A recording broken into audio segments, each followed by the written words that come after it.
Quarter final ম্যাচে মাঠে নামছে আর্জেন্টিনা। ফাঁস হলো বিড়াল অ্যাকিলিসের ভবিষ্যৎবাণী। বিস্তারিত জানুন ভিডিও জুড়ে।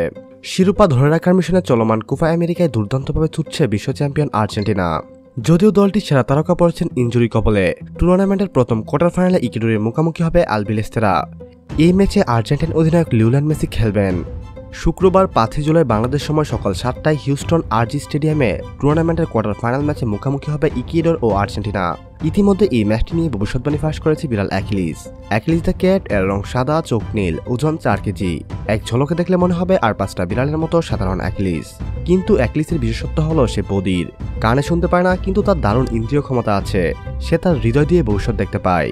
কোয়ার্টার ফাইনালে আর্জেন্টিনা ভার্সেস ইকুয়েডরের ম্যাচটি ভবিষ্যৎবাণী করানোর জন্য বিড়ালটির সামনে দুটি দেশের পতাকা লাগানো খাবারপত্র দেওয়া হয়। তার মধ্য থেকে বিড়াল অ্যাকিলিস আর্জেন্টিনার পতাকাটি বেছে নেয়। আর এতে নিশ্চিত হওয়া যায় কোয়ার্টার ফাইনালের এই হাই ভোল্টেজ ম্যাচটিতে আর্জেন্টিনা জিতবে। সম্মানিত ভিউয়ার্স, আপনার মতে কে জিতবে, আর্জেন্টিনা নাকি ইকুয়েডর? আপনি আপনার ব্যক্তিগত মতামত আমাদের সঙ্গে শেয়ার করতে ভুলবেন না। পরবর্তী নিউজের আপডেট সবার আগে পেতে এখনই আমাদের চ্যানেলটি সাবস্ক্রাইব করুন।